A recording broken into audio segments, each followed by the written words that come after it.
Abala sa pangangalakal si Marco sa tambakan ng basurahan upang makahanap ng mga bote, plastic, bakal at iba pang pwedeng ibenta sa junk shop.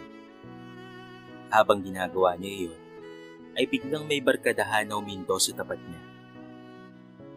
Napaangat ang tingin niya sa barkadahan na iyon dahil sa tawanan ng mga ito. Pre, si Marco, nangangalakal na naman ng basura, sad ng lalaki.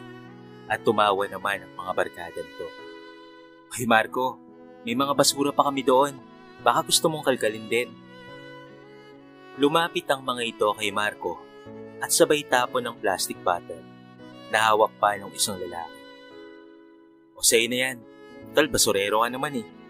Pangungutya nito at muli silang nagtawanan. Hindi yun dinampot ni Marco at hindi na lamang rin niya pinansin ng mga ka-schoolmate niya. Dahil alam niyang mas lalo lamang siya nilang aasarin. Baligo ka bukas ha, para hindi nangangamoy basura sa school. Sad pa ng isa at nagsialisa na nga sila. Napapuntong hininga na lamang si Marco at kinuha yung plastic bottle na tinapon nila. Lumapit kay Marco ang kapatid niya. Kuya, bakit hindi mo po pinapatulan ng mga yon? Ba't mo po sila inahayaang asarin ka o layitin? Hindi na kailangan, Miguel. Paano hindi na kailangan, kuya? Lagi nila tayong minamalit. Porkit pag ganito lamang ginagawa natin. Huminga ng malalim si Marco at nginitian ang kanyang kapatid. Kapag pinatulan pa natin sila, parang pinatunayan lang rin natin sa kanila na ugaling basura rin tayo. Namumulot lang tayo ng basura, pero hindi ganoon ang ugali natin. Wika ni Marco at hindi na umimik ang kapatid niyang nakauso habang naghahanap ng maibibenta. Ba't ganyan ang itsura mo? Pagtatanong ni Marco. Naiinis kasi ako, kuya.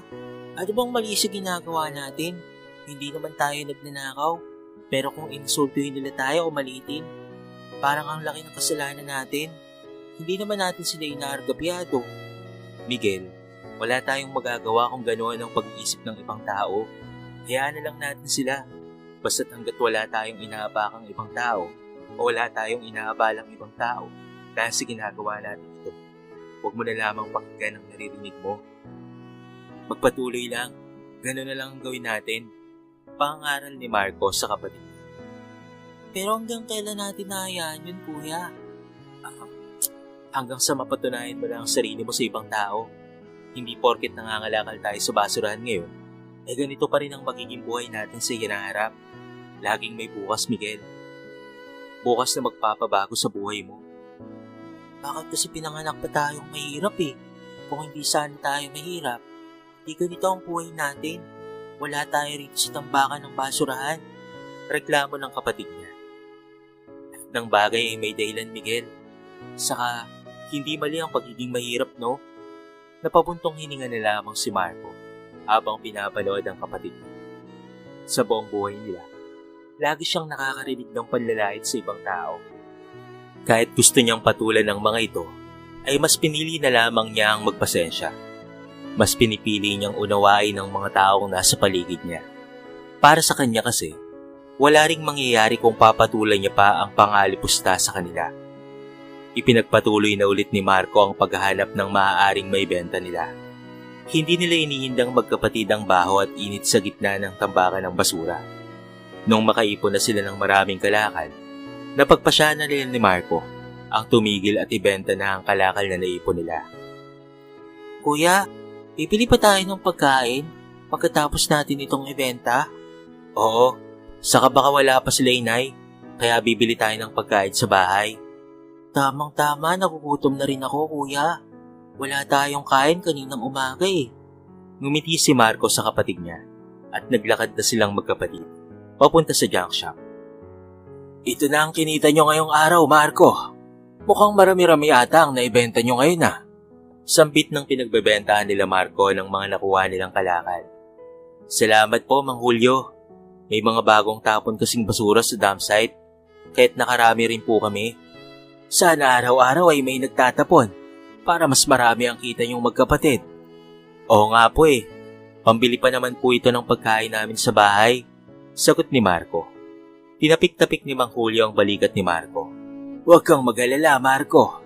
Sa sipag mong bata tiyak kong makakaahon rin kayo sa hirap. Basta't lagi lang sasamahan ng tiyaga, siguradong magkakaroon kayo ng nilaga. Sad sa kanya ni Mang Julio at napangiti si Marco. Sana nga po, Mang Julio, para naman po, hindi na kami nangangalakal ng kapatid ko sa basurahan. May ahawa rin ng Diyos, iho. Maging masipag at mapagdasal ka lamang. Lahat ng hiling mo ay ibibigay niya, basta't lagi mong sasamahan ng kilos. Napatangu-tangula lamang si Marco habang pinapakinggan ang sinasabi ni Mang Julio. Matagal na kasing tinutulungan ni Marco ang magulang niyang kumayod. Hindi kasi sila tulad ng ibang bata na makukuha agad ang gusto nila. Sila kasi ay kailangan pa nila iyong paghirapan para makabili sila ng pagkain para sa kumakalam nilang sikmura. Pagkatapos may ibenta ni na Marco ang nakuha nilang mga kalakal, napagdesisyonan na nilang umuwi. Nakabili na siya ng 1 kilong bigas at pati na rin 7 pirasong tinapay, pati na rin 2 balot ng pansit na paghahati-hatian nilang magkakapatid, pati rin ang kanilang ulam. Pagpasok niya sa loob ng kanilang bahay, sumalubong sa kanya ang 6 niya pang mga nakababatang kapatid. Kuya Marco, may dala ka bang pagkain? Kanina pa kasi nagugutom ang kambal Turan ni Alex ang sumunod kay Marco. Bakit? Wala pa ba si nanay? Wala pa kuya. Kanina pa rin namin siya hinihintay. Baka marami pa siyang nilalaban kina Ma'am Teresa. Sagot ni Alexa. Napabuntong hininga na lamang si Marco at nilabas ang tinapay at pansit na binili niya. Malaki-laki ang kinita namin ni Miguel ngayon. Wala sa pangangalakal. Kaya bumili na ako ng mga kain natin para ngayong araw. Tawagin mo na yung iba at pakainin mo na. Sad ni Marco. May pagkain binili si Kuya Marco. Sambit ng isa pang kapatid ni Marco. Wow, kakain na tayo? Yay! Nanginginig naman ang mga mata ng mga kapatid ni Marco na para bang ngayon lang sila nakakita ng pagkain. Nilapag iyon ni Marco sa lamesa at sunod-sunod na pumunta ang mga kapatid niya sa lamesa. Kanya-kanyang damputan ng tinapay ang mga kapatid niya. Nilagay niya na rin sa 2 pinggan ang binili niyang pansit. Kahit iyon lang naman ang kinakain ng mga kapatid niya, kitang-kita niya ang saya sa mga mata ng mga ito, pati na rin sa labi nila. Napabalik sa ulirat si Marco nung magsalita ang kapatid niyang si Alexa. Hala kuya, hindi ka pa pala kumakain. Hati na lang tayo. Sampit ni Alexa at hatiin na sana nito ang tinapay pero pinigilan na ni Marco ang kanyang kapatid. Wag na Alexa, okay lang ako. Kumain na kayo dyan. Sure ka ba kuya? Oo, busin niyo yan ha. Wika ni Marco. Sure ka ba talaga kuya? Hindi ka pa kaya nakain simula nang umalis tayo kanina para mangalakal?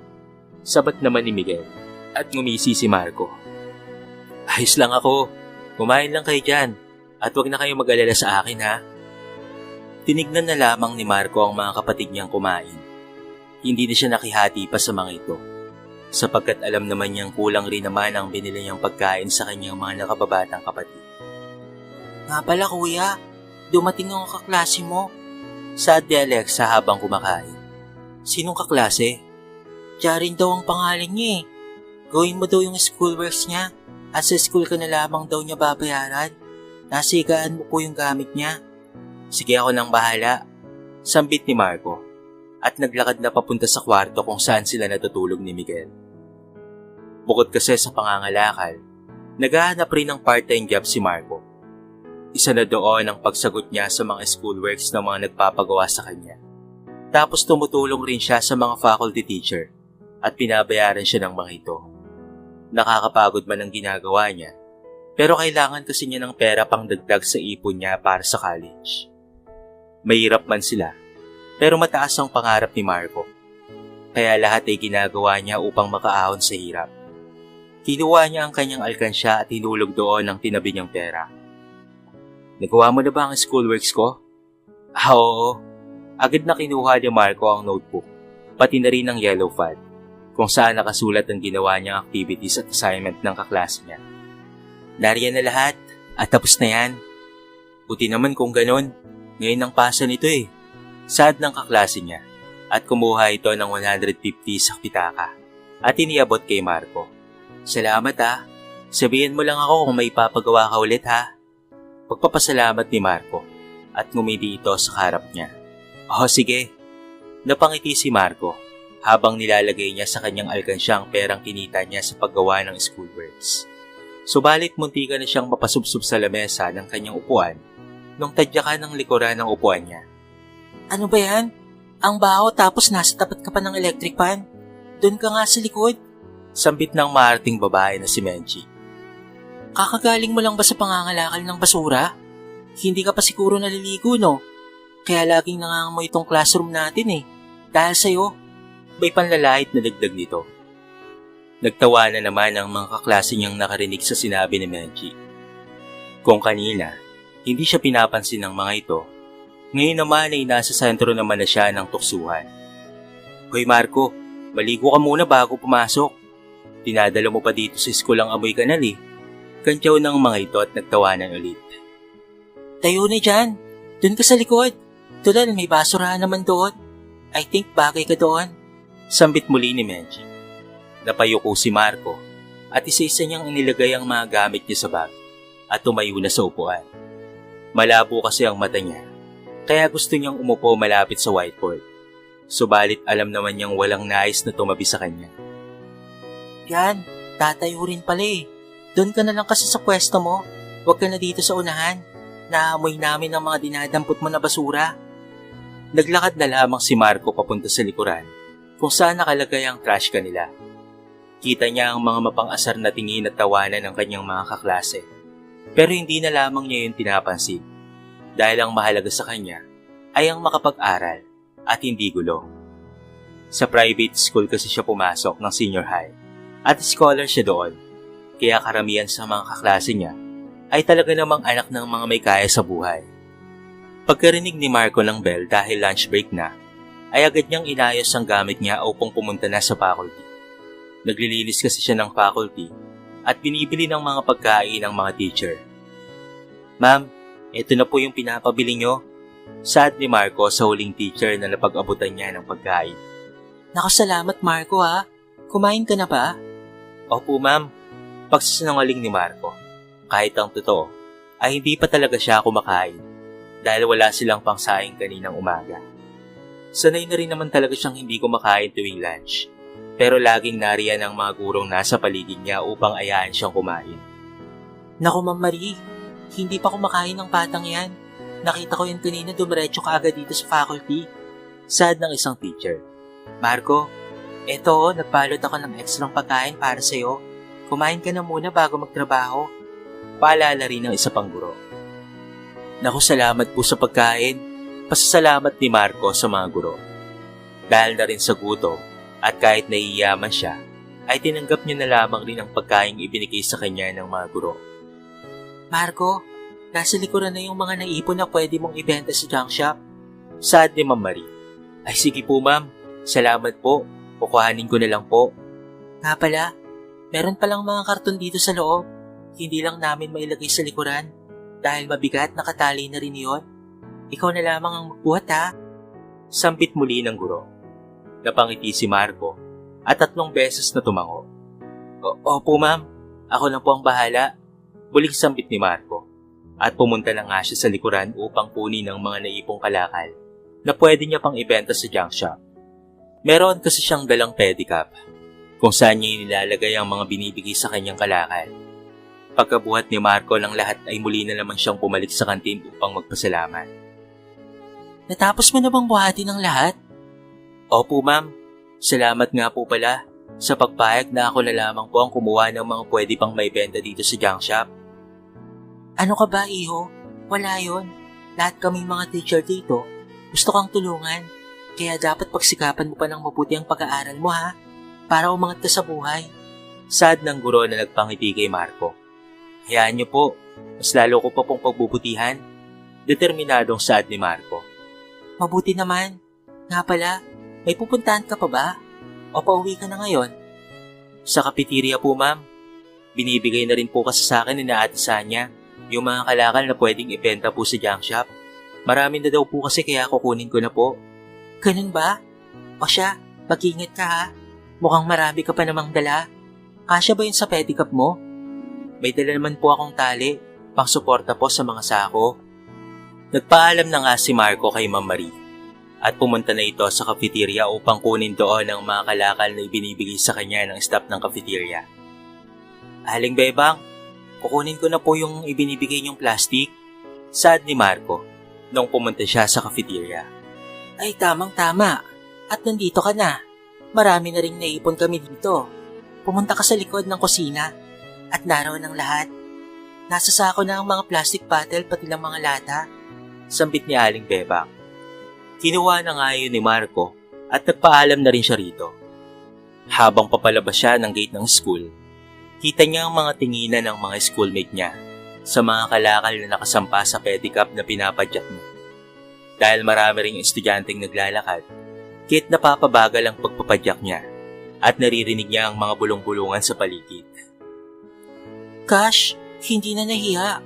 Hanggang dito pa naman sa school, ganyan ang ginagawa niya. Grabe, nakakasira siya ng image natin. Bakit dito ba yun pumapasok? Sabi daw matalino kaya dito pumapasok. Kaya naman pala. Pero sana, yung medyo klase ang ipinasok nila, hindi yung basurero. Napahigpit ang hawak ni Marco sa handlebar ng kanyang pedicab at pinilit na isang tabi ang mga naririnig niya. Subalit may biglang humarang na mga lalaki sa dinaraanan niya. Oops, sandali. Nandiyan ka pala. Di ka namin nakita. Dadaan ka ba? Tanong ng isang lalaki kay Marco. Oo. Paano kung ayaw namin? May gagawin ka ba? Lumapit kay Marco ang isang lalaki at bigla siyang binatukan nito. Grabe ang baho mo. Yung totoo, naliligo ka ba? Pinilit pinasok ni Marco sa kanyang isipan na huwag na lamang pansinin ng mga ito at hayaan na lamang sila. Pero nagulat siya nung tagyakan ng isa pang lalaki ang sakong nasa gitna. Kahit nagsilaglagan ng mga nakapatong dito. Ay, sorry. Sinadya ako. Sad nito at nagsitawanan sila. Bumaba si Marco at masamang titig ang ipinukol niya sa barkadahang iyon. Wala na ba kayong ibang magawa kung hindi ang mambuli? Oy pre, tapang oh. Lalapitan sana siya ng mga ito pero may mga guard na umawat sa kanila. Hoy! Itigil niyo yan kung ayaw niyong mapunta sa guidance office. Sita ng guard. Salamat ka may dumating. Dahil kung hindi, lagot ka talaga sa amin. Sad ng lalaki. Basura. Bulong pa nito. Napabuntong hininga na lamang si Marco at nagumpisa na rin nagsialisa ng mga estudyanteng kaninang nanonood sa kanila. Lumapit sa kanya ang guard, sabay tapik sa balikat niya. Okay lang yan Marco. Ginugulo ka na naman ba ng mga yon? Wala na pong bago doon. Lagi naman po silang ganun sa akin. Sanay na po ako. Ba't mo naman sila hinahayaan?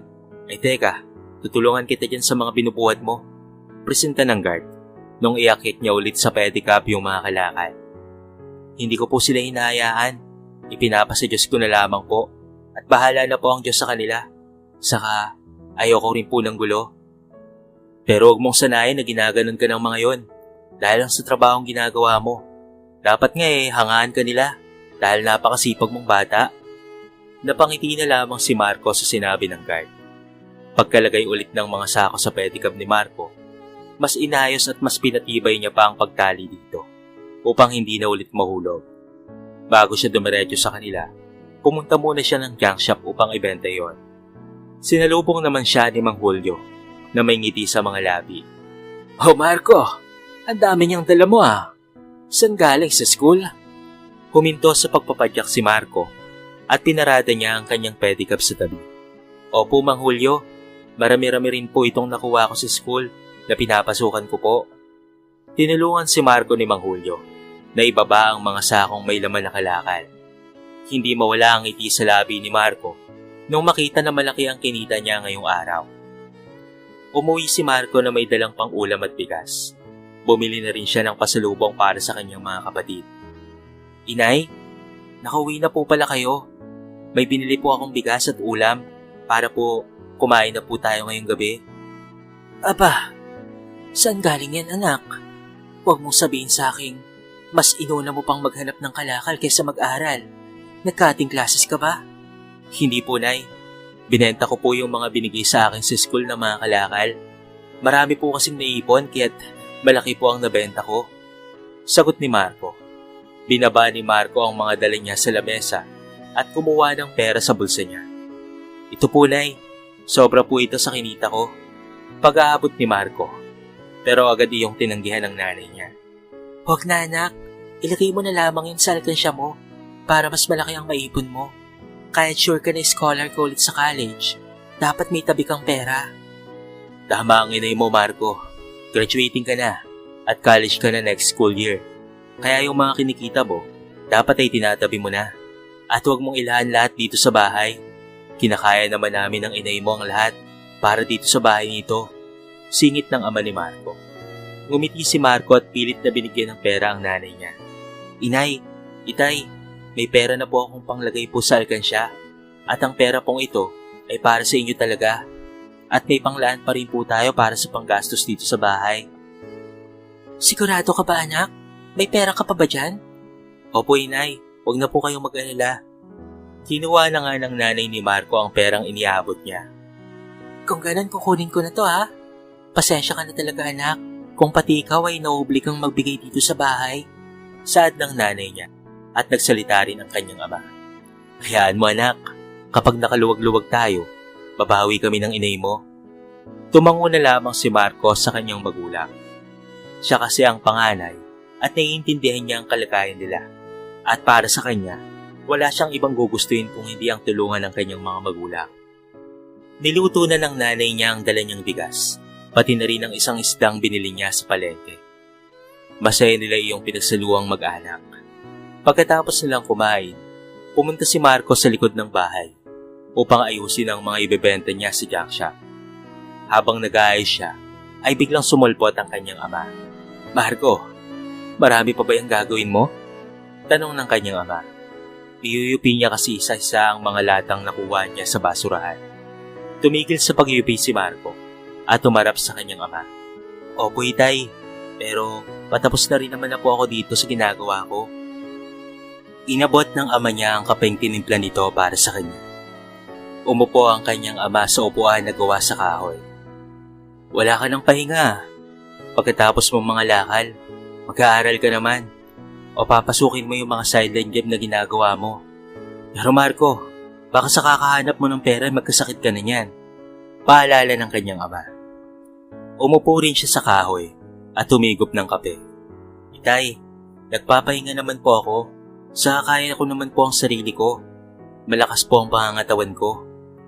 Gusto lang naman kitang paalalahanan, anak. Ayoko namang may masamang mangyari sa inyo ng kapatid mo. Okay nang ako ang magkasakit, wag lamang kayo, anak. Huwag niyo na pong hilingin yun, itay. Ayoko rin pong magkasakit kayo ni inay. Kaya nga po nagsusumikap rin po ako para hindi ako maging pabigat sa inyo at matulungan ko po kayo. Nilapag ng kanyang ama ang basong hawak nito sa gilid niya at napatingin sa madilim na kalangitan at bilog na buwan. Hindi responsibilidad ng mga anak ang magtrabaho o tulungan ng mga magulang dahil kami ang may responsibilidad noon. Responsibilidad namin na pag-aralin kayo at bigyan kayo ng magandang buhay. Pero hindi namin yun magawa. Kung sana'y nagsumikap lamang ako noong bata pa lamang ako sa pag-aaral ko, baka may maganda akong nakuhang trabaho ngayon at hindi tayo naghihirap. Sad ng ama nito. Natapos na ang kanilang usapan pero hindi na iyon nawaglit sa isipan ni Marco. Mas lalo siyang nangarap at mas gustong magpursige sa buhay sapagkat nais niya talagang tulungan ang kanyang magulang. Araw ng Sabado at wala siyang pasok. Kahit tirik na tirik ang araw, ay nangangalakal siya sa basurahan upang maghanap ng mga maibibenta. Sa tuwing may nakikita siya, ay nilalagay niya kaagad iyon sa dala niyang sako. Marco? Napatigil si Marco sa ginagawa niya nung may marinig siyang boses. Tumingala siya at tinignan kung sino ang tumawag sa pangalan niya. Hindi siya madalas makipag-usap sa mga kaklase niya, pero natatandaan niya ang bawat mukha ng mga ito, pati na rin ang pangalan. Mika? Mika, ikaw pala. Ba't ka nandito? May kailangan ka ba? Pagtatanong ni Marco at tumayo siya ng tuwid. Umiling si Mika at ngumiti kay Marco. Wala. Napadaan lang talaga ako rito at nakita kita. Dito ka pala sa subdivision namin, kumukuha ng mga ibibenta mo. Minsan oo. Marami kasi ditong pwedeng makuhanan ng kalakal. Saka kilala na rin ako ng mga guard dito, kaya't pinapapasok nila ako. Sagot ni Marco. Tahimik at patalino ang pagkakakilala ni Marco kay Mika. Kaya nagulat ang binata na lumapit ito sa kanya. Ito ang ginagawa mo tuwing walang pasok? Oo, pandagdag kita na para sa pag-aaral ko sa college. Ang sipag mo naman pala. Papuri sa kanya ni Mika. Bahagyang natawa si Marco. Ngayon lang kasi siya nakarinig ng pagpuri kesa sa panlalait, lalo na sa kaklase niya pagaling. Hindi ko maintindihan ng mga kaklase natin. Bakit ang hilig ka nilang pulihin? Pati na rin ang ibang mga student.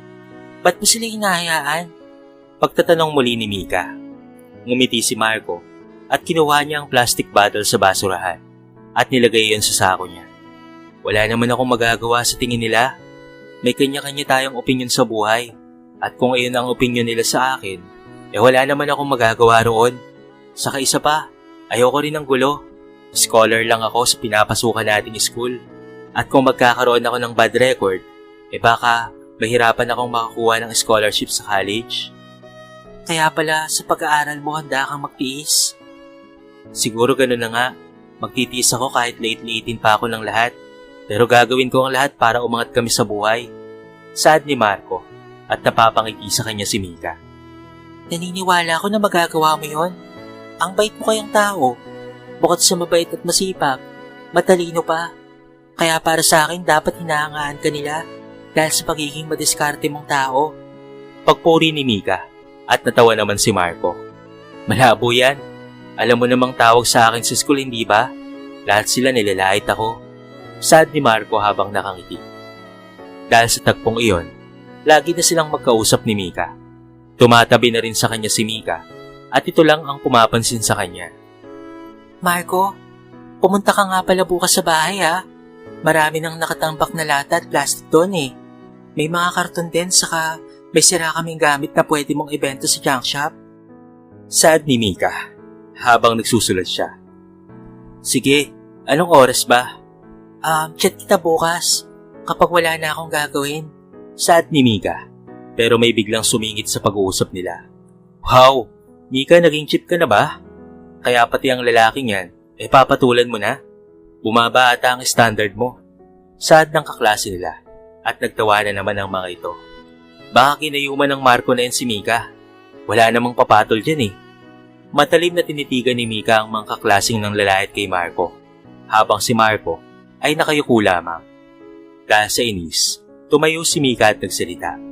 Hoy, kayo kung hindi pa rin talaga kayo titigil sa pambubuli dito kay Marco, ako mismo ang pupunta sa guidance office para isumbong kayo. Makalait kayo, akala niyo naman kung sino kayo. Mas para nga kayong basurero kaysa kay Marco eh, dahil din sa mga pag-uugali niyong sumisingaw. Pagtatanggol ni Mika kay Marco. Mika, bakit mo pa ba pinapatulan ang mga yon? Dapat hinahayaan mo na lang sila. Sad ni Marco nung papunta silang library. Napahinto sa paglalakad si Mika at tumirap sabay tingin kay Marco. Hinahayaan? Lagi ko silang hinahayaan tulad ng lagi mong sinasabi, pero inuubos nila ang pasensya ko. Dahil inaasar ka nila sa akin? Hindi doon. Pagtaas ng boses ni Mika at huminga ito ng malalim para kumalma. Naiinis ako kapag iniinsulto ka nila. Wala naman silang alam sa paghihirap mo eh. Kaya wala silang karapatang malitin ka. Dahil sa totoo lang, wala sila sa kalingkingan mo. Pumunta nga si Marco kay Mika. Malaki ang bahay nila Mika. At halatang mayaman ang mga ito base na rin sa itsura ng bahay ng dalaga. Naisakay ng lahat ni Marco ang kalakal na ibinigay ni Mika. Salamat Mika ha. Ang laki na talaga ng naitutulong mo sa akin. Maraming salamat. Wala yon, basta ikaw. Siyempre magkaibigan tayo, diba? At malakas ka sa akin eh. Pasensya na ha. Hindi kita mapapapasok sa loob. Nariyan kasi sina mami at daddy eh. Sambit ni Mika. Umiling lang si Marco. Ayos lang. Baka mapagalitan ka pa kapag nakita tayo ng dahil lang sa akin. Sad ni Marco. Sige Marco, pasok na ako sa loob ha. Ingat ka. Nagpaalam na si Marco kay Mika. Dahil walang pasok ngayon, naghanap pa siya ng mga bote at plastic. Pati na rin yung mga pwedeng ibenta sa junk shop. Pagkatapos ng mga lakal ni Marco, binenta niya na iyon kay Mang Julio. Aalis na sana siya nung nagsalita si Mang Julio. Marco, Habang tumatagal ay mas dumadami na ang naibibenta mo sa akin Matagal na kitang kilala at nagbebenta sa akin ng kalakal. Panimula ni Mang Julio. Sa totoo lang, Marco, napag-isipan ko kasing ituro na lamang sa iyo kung saan ko ibinabagsak itong mga kalakal na ibinibili ko. Sigurado kasi akong mas malaki ang kikitain mo roon at pwede ka na rin magtayo ng junk shop sa bahay nyo. Talaga po? Oo naman. Kahit ganyan naman ang bahay namin, iho. Tambak ng kung ano-anong kalakal at mukha kang basura ang bahay namin. Pero malaki ang kinikita ko dito. At kung susumahin mo, umaabot ng $250,000 ang kinikita ko sa isang buwan. Saad ni Mang Julio. Namilog ang mga mata ni Marco. Parang naging interesado siya sa sinabi ni Mang Julio. Pero paano ko po gagawin yun? Wala po akong alam sa ganitong kalakaran. Siyempre naman ay tutulungan kita, iho. Nandito ako para turuan ka. Kung hindi mo na itatanong dati lang talaga akong katulad mo. Nangangalakal ng basurahan para makahanap ng maibibenta. Pero kita mo naman ngayon, ang ganda na ng pamumuhay ko at naibibigay ko ang pangangailangan ng mga anak ko. Hindi totoo na walang pera sa basura. Dahil minsan nasa basura talaga ang pera. Kailangan mo lang maging matalino. Payo sa kanya ni Mang Julio. Masayang umuwi si Marco at binalita niya iyon sa kanyang magulang. Sinabi pa talaga yan ni Mang Julio, anak? Opo, inay. Tutulungan niya raw po ako at bibigyan niya raw din po ako ng kakaunting panimula para po sa junk shop na tatayuin ko. May ngiting wika ni Marco. Kung ganun, anak, tutulungan kitang ayusin ang junk shop na gagawin mo. Talaga po, itay? Aba, oo naman. Ano pa bang naging construction worker ako kung hindi kita tutulungang itayo ang junk shop mo? Hindi na naalis ang ngiti ni Marco sa kanyang mukha. Marami siyang naging plano para sa negosyong susubukan niyang pasukin. Naikwento niya na rin ito kay Mika at isa si Mika sa mga sumuporta sa kanya sa plano niya. Wow, ang ganda nitong junk shop mo di ibig sabihin yan, hindi ka nakukuha ng kalakal sa mga dump site? Kukuha pa rin ako para naman mas malaki pa ang kitain ko at mas malaki ang maibenta ko. Ang sipag mo talaga, Marco. Kahit sinong tao ay hahanga sa kasipagan mo. Sad ni Mika sa kanya.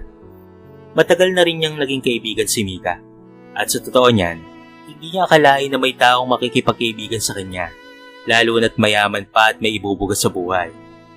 Buong akala niya kasi, walang magiging interesadong kaibiganin siya sa school na kanyang pinapasukan. Mika, Marco, nagdala ako ng merienda. Kain muna kayo. Alok ng ina ni Marco. Nilapag ng nanay ni Marco ang dala nitong pagkain sa maliit na lamesa.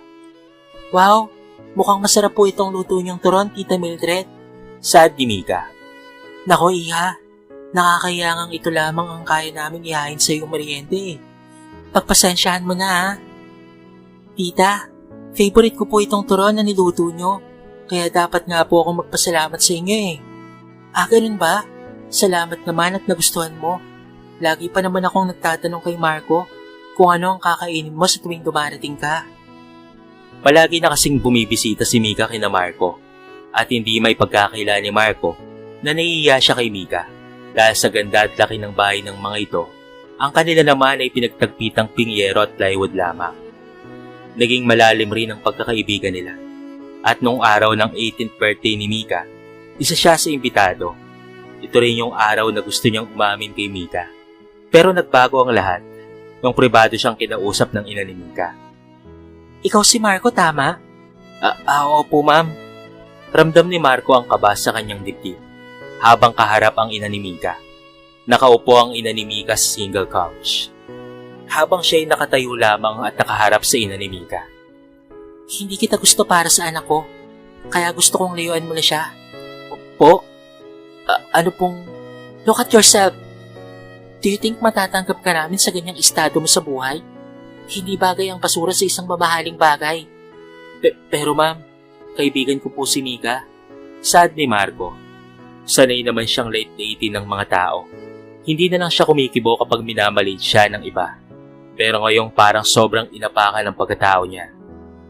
Mapang-asar na tumawa ang ginang at tinignan siya nito na para bang merong pandidiri. Kaibigan sa isang basurero? Pinalaki ko ang anak kong may gintong kutsara sa kanyang bibig at hindi ko siya pinapahawak sa kung sino-sino. Tapos sasabihin mo sa akin, nagkaibigan kayo? Hibang ka na ba? Ano ba ang kaya mong mapatunayan sa buhay bukod sa pangangalakal ng basura? Sad ng ina ni Mika. Taas noong tinignan ni Marco ang ina ni Mika. Mahal ko po ang anak nyo. Pag-amin ng binata. Kita niya ang pagkagulat na rumihistro sa mukha ng ginang. Ngunit kalauna ay bigla itong tumawa ulit. Mahal? Mahal mo ang anak ko?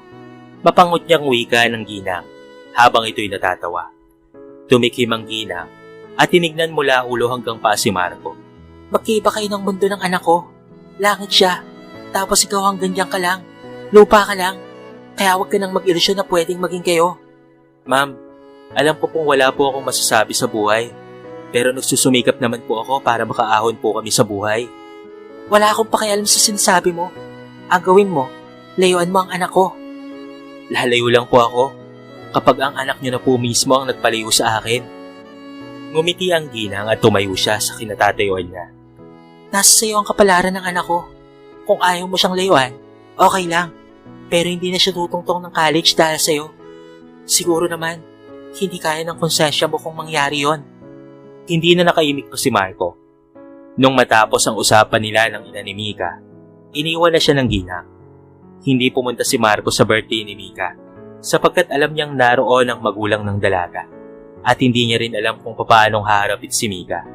Kaya isang araw, nagulat na lamang siya nang biglang sumulpot sa harapan niya si Mika. Marco, sambit ni Mika habang may dalang mga pagkain. Tumayo si Marco at hinarap niya si Mika. Hindi ka pumunta sa birthday ko, pero nagtabi ako ng mga inanda sa birthday ko. Masayang sad ni Mika. Napalunok si Marco at hindi nakapagsalita. Wow, Ate Mika, para po sa amin yan. Biglang sabat ni Alexa. Ngumiti si Mika sabay tango. Oo, pasalubong ko. Eto ilagay niyo muna sa loob ni Miguel. Iniabot ng dalaga ang mga pagkain sa nakababatang kapatid ni Marco. Pinanood muna ni Mika at Marco ang pagpasok nila Alexa at Miguel sa loob. Anong ginagawa mo dito? Malamig na tanong ni Marco. Binibisita ka. Hindi na kailangan. At huwag ka na ulit pupunta dito kahit kailan. Huwag mo na rin akong kausapin sa school. Sad ni Marco. Yung ngiti ni Mika ay biglang napawi at takang-taka siyang tumingin kay Marco. Ano ba ang pinagsasasabi mo? Ay, nagjo-joke ka ba? Ikaw na nga tong hindi pumunta ng birthday ko. Tapos ikaw pa yung ganyan. Dapat nga ako yung nagtatampo dito eh. Huminga ng malalim si Marco at malamig niyang tinignan si Mika. Mukha ba akong nagbibiro? Seryoso ako, Mika. Huwag ka na ulit babalik dito. At kahit kailan, ay huwag mo na akong kakausapin pa. Pero, bakit? Hindi ko maintindihan, Marco. Ano bang hindi mo maintindihan? Tignan mo nga kung anong estado natin sa buhay. Mayaman ka at isang pobre lamang ako. Hindi tayo bagay na maging magkaibigan. Ano naman ngayon? Ano ngayon kung magkaiba tayo ng estado? Hindi naman issue ito sa atin, hindi ba? Ayos lang naman sa akin at hindi yun problema. Pilit ng ngiti ang iginawad ni Mika. Gusto niyang pag-aani ng sitwasyon. Subalit kita niya sa mga mata ni Marco ang sobrang panlalamig. Marco, ayos ka lang ba? May problema ba tayo? Kung yun sa birthday ko, ayos lang naman yun. Huminga ng malalim si Marco. Gusto niya nang umalis sa harapan niya si Mika. Sapagkat kaunti na lamang, ay baka bumigay na lamang siya at baliwalain ang sinabi ng ina ni Mika. Alam mo ba kung ano ang problema ko? Ikaw ang problema ko. Nahirita na ako sa'yo. Matagal ko na gustong palayuin ka. Pero wala kang ibang ginawa kung hindi ang dumikit sa akin. Hindi mo alam kung gaano ako nainis sa tuwing magkasama tayo. Pero wala akong magawa. Pinapakisamahan kita dahil mayaman ka at magagamit kita. Pinapakisamahan kita dahil para gumanda naman ang tingin sa akin ng mga estudyante sa school natin. At ngayon na hindi na kita kailangan, pwede ka nang lumayo sa akin. Mahabang litanya ni Marco. Kita niya ang pagkunot ng noo ni Mika at pamumula ng ilong nito, pati na rin ang mga mata ng dalaga. Gusto niyang bawiin ang mga binitawan niyang silita, pero alam niyang huli na siya. Nasaktan na niya ang dalaga. Sa lahat ng pagsasama natin at pagkakaibigan, ganyan lang ba ang tingin mo sa akin? Oo, ganyan lang ang tingin ko sa'yo. Pero bakit? Hindi ko maintindihan. Yung mga pinakita mo, hindi ba lahat yung totoo? Oo, hindi totoo yun. Akala ko totoo ka sa akin, Marco. Sobrang naging komportable ako sa'yo. Sa totoo niyan, minamahal na kita. Pero you disappointed me. Don't worry, hindi na to mauulit pa. Kung gusto mong lumayo ako, ayos lang. Basta't huwag ka nang lalapit sa akin kahit kailan. I hate you, Marco. Isa-isang nagsipatakan ng luha ni Mika. Parang bigla siyang nanghina. Pero wala na siyang magagawa. Hindi naman ito para sa kanya. Kung hindi para ito sa dalaga, hindi niya nais na masira ang kinabukasan nito dahil sa pagsasama nila. Umalis si Mika nang umiiyak.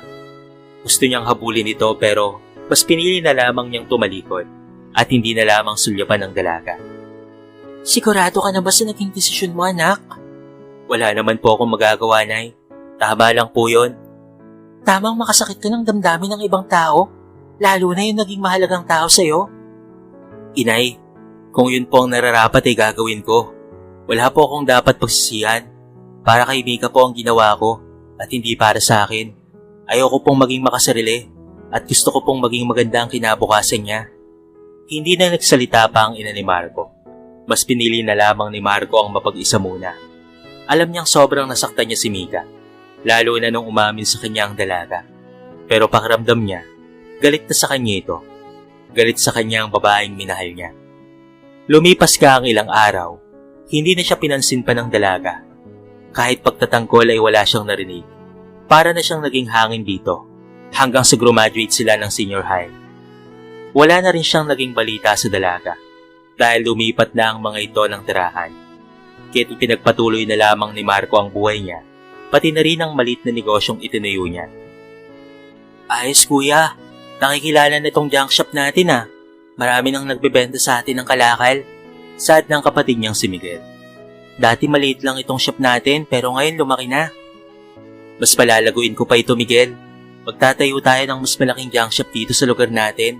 Sad ni Marco, habang nakangiti at nakatingin sa junk shop nila. Sa basura ka ata magiging milyonaryo, kuya. Tama nga si Mang Julio, Miguel. Nasa basura ang pera. Patuto ka lang maging matalino at magsumikap. Wika ni Marco. 6 na taon na rin kasi ang lumipas. Simula nang tinayo ni Marco ang junk shop. Tinuro sa kanya ni Mang Julio kung saan niya ibabagsak o ibebenta ang mga binili niyang kalakal. Mas malaki nga ang kinikita niya sa tuwing ine-export na niya ang mga kalakal na naipon niya sa loob ng 1 linggo. Kumaganda na rin ang kanilang buhay dahil sa mga kinikita niya, hindi na tulad ng dati. Nakapagtapos na rin siya ng pag-aaral at siya na rin ang nagpapaaral sa mga kapatid niya. Business Administration ang kinuha niyang kurso sapagkat nais niyang mas mapaganda ang pagpapatakbo niya ng negosyo. Magpapatayo ka ng laundry shop, anak? Pagtatanong ng ina ni Marco sa kanya. Opo, inay. Para naman po, mas malaki pa po ang kitain natin. Bala ko rin pong bumili ng lupa para sa pagpapatayo ng mas malaking junk shop. Napangiti ang ina at ama ni Marco sa kanya. Masaya akong mas naging maganda na ang buhay natin ngayon, anak. Salamat sa iyo ha. Isa ka sa dahilan kung bakit guminhawa ang buhay natin. Itay, hindi ko rin naman po ito magagawa kung hindi dahil sa inyo. Isa kayo sa tumulong sa akin noong maliit pa lamang ang shop at hanggang ngayon ay nariyan pa rin po kayo para gabayan ako sa plano kong ito. Salamat po sa inyo, Ninay ha. Hindi kayo nagsasawang payuhan ako. Sagot ni Marco. Malaki ang pasasalamat ni Marco sa kanyang mga magulang. Kaya masaya siyang nasuklian niya ang lahat ng paghihirap ng mga magulang niya. At kumanda ang buhay nila. Hindi na rin naglalabandera ang ina niya at tinutulungan naman siya ng kanyang ama sa negosyong tinayo niya. Nakipagkita na si Marco sa construction firm. Nahawak sa pagpapatayo ng kanyang junk shop. Matagal pa ba ang engineer na hinihintay natin? Pagtatanong ni Marco. Hindi po sir, paparating na po si Engineer Reyes. Sagot ng lalaki sa kanya na isang engineer din. Napakulot ang no ni Marco nung marinig ang last name nun. Engineer Reyes? Pag-ulit ni Marco, ngumiti ang kaharap niya sa kanya. Opo sir, si Engineer Micaela Reyes po ang may hawak sa ipinapatayo nyo. Napahinto si Marco. Ngayon niya lamang kasi ulit narinig ang pangalan ni Mika. At ito pala ang magiging engineer ng ipinapatayo niyang malaking junk shop. Huli na rin nung marinig niya ang boses ni Mika sa kanyang likuran. Sorry, I'm late. Utal na saad ni Mika habang nakayuko ang ulo. Hindi pa rin makita ni Mika kung sino nga ba ang magiging kliyente niya dahil ito ang unang araw na makikita niya ito at makikilala. Napatingin si Mika sa katrabaho niyang engineer din at sinenyasan siya nitong umupo na. Kaya huminga muna si Mika at naglakad papuntang upuan sa tabi ng kanyang katrabaho. Pagkatapos ayusin ni Mika ang mga gamit niya, ay saka lamang siya tumingin sa client nila. Subalit para siyang nakakita ng multo nung makita itong si Marco. Sa ilang taon nilang hindi pagtatagpo, ngayon niya lamang ulit ito nakita. Galit siya dito dahil sa mga sinabi sa kanya ng binata. Pero nawala rin iyon nung malaman niya ang katotohanan sa kanyang ina. At ginawa lang yun ni Marco para sa kanyang kinabukasan. Kung dati galit ang namuo sa kanya, subalit ngayon nahihiya ang gumapang sa kanyang sistema. Marco? Pagtawag niya rito. Mika, it's been a long time simula nang huli kitang nakita. I didn't know na ikaw pala ang magiging engineer sa junk shop na ipinapatayo ko. Sabit naman ni Marco. Ikaw ang kliyente namin? Oo, at wala nang iba. Sagot ni Marco. Magkakilala kayo? Sabat naman ang katrabaho ni Mika. Yes, kaklase ko siya noong senior high school. Talaga? Tadhana nga naman. Di mas mapapadali ang trabaho namin ni Engineer Mika dahil naging magkaklase naman pala kayo. Saad muli ng katrabaho ni Mika. Pinaliwanag na ng katrabaho ni Mika ang mga mangyayari sa junk shop na itatayo. Walang ibang ginawa si Mika at Marco kung hindi ang makinig at kinakapa ang bawat isa. Sir, kailan po ba natin pupuntahan yung lugar? Bukas na bukas, para mas madaling matapos ang shop. Sagot ni Marco. Okay po sir. Ang sabi nga po pala ng boss namin, pagtapos itong shop, may iba pa daw po kayong ipapagawa? Oo. Sagot ni Marco at nakuha niya ang tingin ni Mika. Ipapasunod ko ang laundry shop at magpapagawa rin ako ng mga apartment. Ngumiti ang kausap ni Marco na engineer. Sana po sir, pagtapos nito, sa amin pa rin po kayo magpagawa. Sagot ng engineer. Natapos nga ang kanilang pag-uusap at naunang nagpaalam ang katrabaho ni Mika dahil may pupuntahan pa raw itong site. Kaya walang nagawa si Mika kung hindi ang mag-commute na lamang mag-isa. Subalit huminto sa harapan niya si Marco. You wanna ride? Pagtatanong sa kanya ni Marco. Paulan na, kaya kung ako sa'yo, nagsasakay na ako. Sabit muli ni Marco. Walang nagawa si Mika kung hindi ang sumakay na lamang sa sasakyan ni Marco. Bukod sa hindi na siya mahihirapan sa pag-commute, makakalibre pa siya ng pamasahe. Kamusta ka? Pagbasag ni Marco sa katahimikan habang nasa gitna sila ng biyahe. Umayos ng upo si Mika at tinignan si Marco. Tumikim muna siya bago magsalita. Ayos lang. Engineer ka na pala. Bakit kayo lumipat? Sa abroad ka nag-aral? Umiling-iling si Mika. Hindi. Na-bankrupt kami. Nalubog sa utang kaya umalis kami doon sa tinitirhan namin dahil nakasama yon sa pinangbayad utang noon. Sagot ni Mika na nagpahinto kay Marco. Na-bankrupt kayo? Peking natawa si Mika. Oo, ang galing diba? Hanggang ngayon ay pilipilit pa rin namin maging okay ang pamumuhay namin at nagbabayad pa rin ng utang. Si daddy kasi nagkasakit na at si mami na ang nag-aalaga sa kanya. Ako naman na ngayon ang nagpo-provide sa pamilya namin. Pagkakwento ni Mika. I can't believe it. Salin, nabigla kaming naghirap. Kahit sa totoo niyan, pati kami.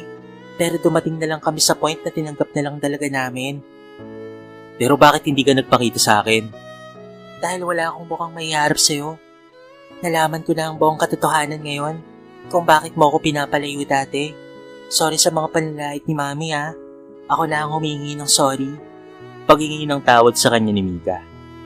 Naging matalik na magkaibigan muli sina Marco at Mika. Nagkapatawaran na silang dalawa sa nangyari sa nakaraan nila. Umaasenso ka na pala talaga, Marco.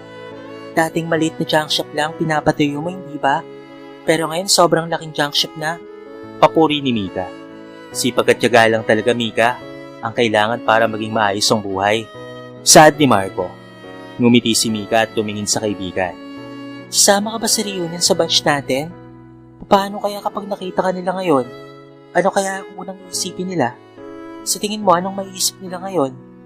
Pagtatanong ni Mika, kahit si Marco ay napapaisip rin. Baka pasurero pa rin. Tumawa naman si Mika. Basurerong naging milyonaryo? Sigurado ako kapag nalaman nilang marami ka ng properties na binili at pinapatay yung negosyo at isa ka ng milyonaryo at mayaman sa batch natin. Baka gustuin na rin nilang mga nagkastambakan ng basura. Pabirong saad ni Mika at kahit si Marco ay natawa rin. Dumating na nga ang araw ng reunion ng batch nila ni Marco. Sa isang private resort ito ginanap. Pagkapasok pa lamang nila Mika at Marco, nahagip na agad ng mga dati nilang naging kaklase ang presensya nila. Hindi rin nakatakas sa pandinig ng dalawa ang mga bulungan sa paligid. Wait, OMG, is that Marco and Mika? Who's Marco? Yung basurero? Yes, don't tell me, pinatos yan ni Mika. Bro, si Marco, mukhang may dating na ata ngayon. Siyempre malakas ang kapit. Sayaman ba naman nila Mika? Ang galing din pumili no? Hindi yun pinansin na Mika at Marco. Nagpatuloy pa sila sa paglalakad papunta sa table nila. 10 ang tao kada table, kaya't umupo sila Mika at Marco sa table nila. At meron na rin namang tao roon. Umupo na sina Mika at Marco, nung biglang nagsalita ang katabi ni Mika. Look, who's here? Don't tell me, kayo nga ang nagkatuluyang dalawa. Kaya siguro, wala na kaming balita sa inyo. Dahil pumatol ka dyan sa basurero, Mika. Seriously? Saad ni Menchi, at nagtawa na naman ang mga nakarinig doon. Ang pangit talaga ng taste ni Mika. Or else, hanggang ngayon, hindi pa rin naaalis ang pisa ng gayumang ginawa ni Marco.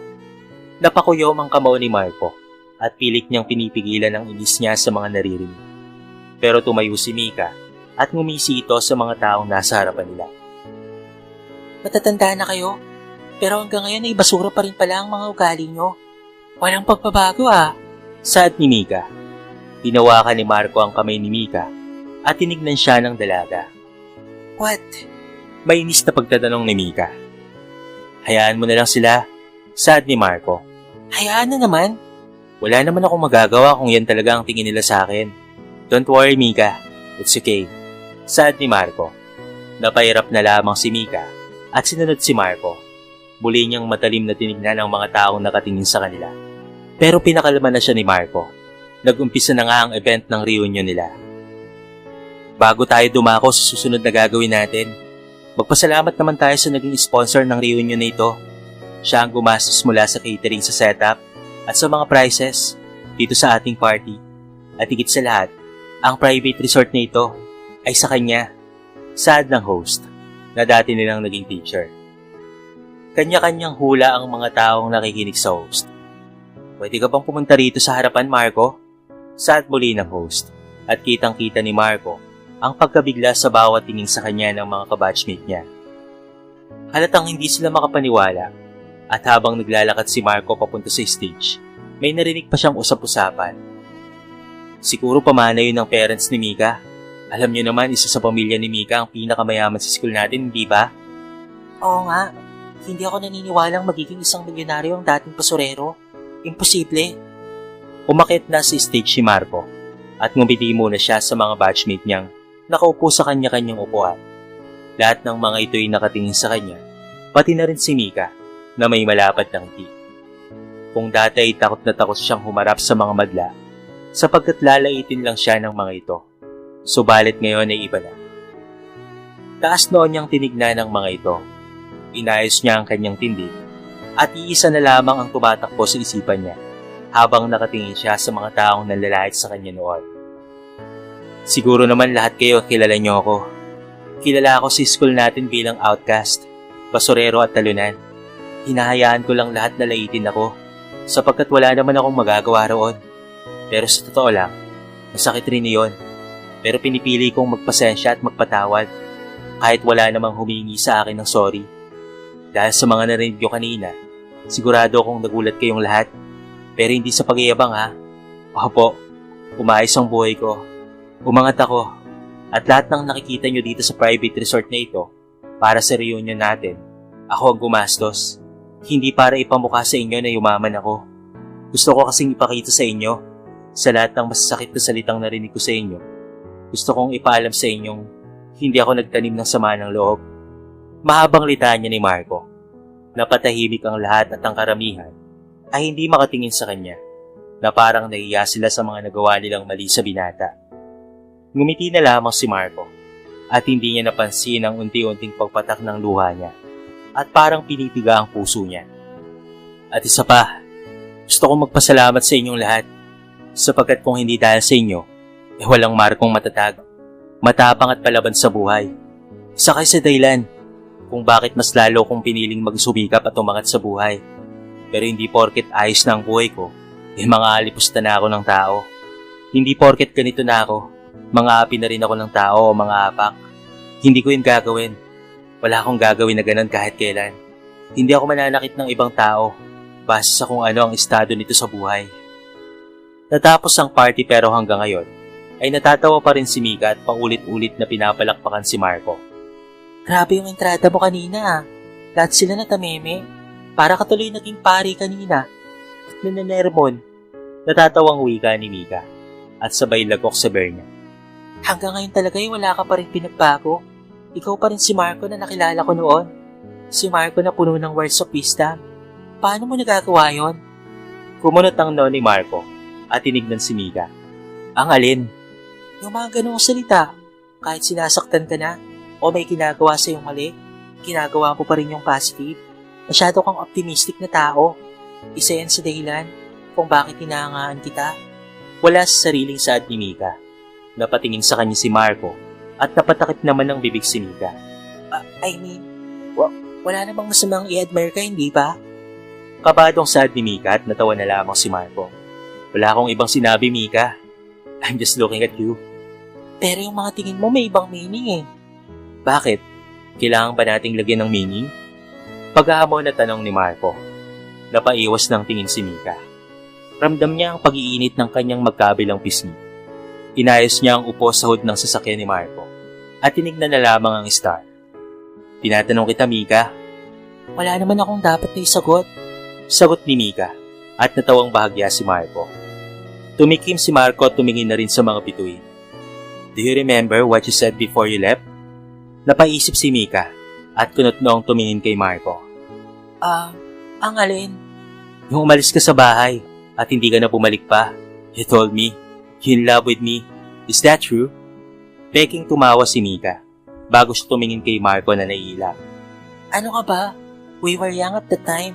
Kaya huwag mo nalang alalahanin yon. Past is past. Natatawang wika na ni Mika pero seryoso lang siyang tinignan ni Marco na nagpatahimik sa kanya. Mika, can I ask? Oo. Oo naman. Huminga ng malalim si Marco at ngumiti kay Mika. Kung hindi na tayo bata at nasa tamang edad na tayo, kunwari ngayon, sasabihin mo pa rin ba sa akin yon? Sasabihin mo pa rin bang mahal mo pa rin ako? May pagkakataon pa ba? Pagtatanong ni Marco. Ano bang sinasabi mo? Hindi ko maintindihan. Nagugulo ang wika ni Mika. Mahal kita, Mika. Sa tuwing magkasama tayo dati, kung papaano mo ako ipagtanggol at suportahan sa mga gusto ko, mas lalo akong nahuhulog sa'yo. Sa totoo lang, wala akong balak. Wala akong balak na sundin ang sinabi ng mama mo. Pero ayokong masira ang future mo nang dahil lang sa akin. Kaya mas pinili kong iwasan ka. Pero sobrang sakit nung hindi na tayo nagpapansinan. Lalo na nung nawala kayo sa tinitirahan nyo dahil simula noon na hindi na kita nakita pa. Habang nakikinig si Mika kay Marco, hindi niya mapigilang umiyak. Ano bang pinagsasabi mo, Marco? Mahal mo ako? Ngumiti sa kanya si Marco ng malapad at tumango ito ng ilang beses. Higit pa sa buhay ko, Mika. Sobrang mahal na mahal kita at lahat gagawin ko para sumaya ka lang. Para maging maayos ang buhay mo. Handa akong isakripisyo ang lahat para sa'yo. Kaya ngayon tatanungin kita, do you still love me? Hindi makapagsalita si Mika. Nangangapa siya sa mga pwede niyang sabihin. Alam naman niyang mula sa puso niya na hindi nawala sa paningin niya ang binata. Hanggang ngayon ay mahal na mahal niya pa rin ito. Kaya nga sa totoo lang, natatakot at nahihiya siyang makita ulit ito. Pero tadhana na siguro ang nagpalapit sa kanila. At tumango lang 3 beses si Mika. Oo, Marco. Mahal pa rin kita hanggang ngayon. Sobrang mahal kita simula noong una kitang nakita. Sa school pa lang. Hanggang binigyan ako ng pagkakataon na kausapin ka noong nangunguha ka ng pwede mong ibenta sa junk shop. At hanggang ngayon na muling nakita tayo, mahal pa rin kita. Pag-amin ni Mika, mabilis siyang niyakap ni Marco at parang hindi na siya bibitawan ito dahil sa sobrang higpit ng yakap ng binata. Naging magkasintahan nga sina Marco at Mika at hindi rin nagtagal ay kinasal na sila at binigyan ng 3 supli. Nakangiti si Mika habang pinapanood ang kanyang asawa na ini-interview. Nakaupo si Marco sa single couch at nakangiti sa host na nag-i-interview sa kanya. Totoo bang tinatawag kang basurero noon na dati ka na lamang nangangalakal sa mga dump site? Tanong ng host. Tumango ng 3 beses si Marco. Kung anong chismis ang nasagap nyo, tama yon. Isa akong nangangalakal noon. Yun kasi ang tawag sa mga taong naghahanap ng mga maibibenta sa junk shop. Pero kahit ganoon naging trabaho ko noon, hindi ko yun kinakahiya. Wow! At paano naging ganito kayaman ka ngayon? Ang dami mo ng properties, assets, tapos marami ka na ring tinayong businesses. At ngayon, isa ka na sa may malaking scrap businesses dito sa Pilipinas. Paano mo nagawa yun lahat? Siguro dahil na rin sa sipag at tiyaga. At syempre, hindi ko yun magagawa kung walang tulong ng mga taong nasa paligid ko. Unang-una ang Diyos. Sunod yung magulang ko at yung mga guru ko noon. Pati na rin si Mang Julio. Isa sila sa pinakasobrang pinagpapasalamatan ko. At ang pinakahuli, ang asawa ko ngayon na si Mika. Hindi ko magagawa ito kung wala sila. Sagot ni Marco. Napakaswerte naman pala ng mga nasa paligid mo. Ano yung masasabi mo sa mga taong walang-wala ngayon? Yung sobrang hirap sa buhay. Ano yung may papayo mo sa kanila? Tumingin si Marco sa camera at nag-isip ng sasabihin. At muli niyang tinignan ng host. Siguro yung masasabi ko, hindi habang buhay nasa baba kayo. Ang buhay ng tao, parang gulong. Hindi sa lahat ng oras nasa baba ka lang at naiipit. Sapagkat darating ang oras, naakyat ka rin pa itaas. Bawat tao rin ay may proseso sa buhay. Sabi nga hindi ba, hintayin mo lang yung para sa'yo. Pero dapat ay gawan mo rin yun ng kilos. Kasi para sa akin, hindi darating yung para sa'yo kung nakatunganga ka lang at wala kang ginagawa. Ikaw ang mismong lalapit. Matagal man ang iyong pagdaraanan, pero aabante ka naman para maabot ang gusto mo. Nagpalakpakan ang lahat sa mga sinabi ni Marco. At kahit si Mikay, mas lalong humanga sa kanyang asawa na si Marco. I'm so proud of you, Marco. Lalo kanina nang ini-interview ka. Actually, lagi mo akong pinapahanga eh. Dahil mahal mo ko? Pang-asar ni Marco at umirap naman si Mika. Hindi. Seryoso kasi ako. Simula noon, lagi mo akong pinapahanga, Marco. At sobrang proud at maswerte ako sa'yo dahil ikaw ang asawa ko. Mas maswerte ako sa'yo, Han. Dahil tanggap mo ako noon kahit magkaiba tayo ng estado ng buhay. Minahal mo ako noon at hindi mo ako minaliit. Ngumisi si Mika at niyakap ang asawa niya. I love you, Marco. I love you too, Mika. Parehas tinignan ng mag-asawa ang mga anak nilang maimbing na natutulog. Hindi mawala ang ngiti sa labi nila habang pinapanood nila ang mga ito. Wala nang ibang mahihiling si Mark kung hindi ang maging masaya ang pagsasama nilang mag-asawa at maging malusog ang kanyang mga anak. Naging mas maunlad ang negosyo ni Marco noon. Nagbigay rin siya ng mga scholarship sa mga batang hindi kayang makapag-aral. Nagbigay rin siya ng libreng livelihood program para sa mga iba't ibang barangay at nagpatayo siya ng public hospital. Dahil sa pagiging matulungin ni Marco, nakilala siya ng lahat. At sa lahat ng natatamasa ngayon ni Marco, wala siyang ibang magawa kung hindi ang magpasalamat. Sabi nga nila, ang bawat tao ay dapat pantay-pantay, mayaman man o mahirap. Dapat maging mabuti ka. Huwag ka ring titingin kung ano ang estado ngayon ng taong nasa harapan mo. Huwag kang mang-apak ng tao dahil sa hindi mo ito gusto. At hindi porket naghihirap ka ngayon, hindi ibig sabihin noon na habang buhay ka na lamang ring naroon. Sapagkat ang bawat bukas na dumarating ay nagbibigay sa atin ng pag-asa. Kaya huwag kang mawala ng pag-asa sa buhay at matuto kang lumaban ng patas dahil yun lang ang magiging sandata mo sa mundong ito.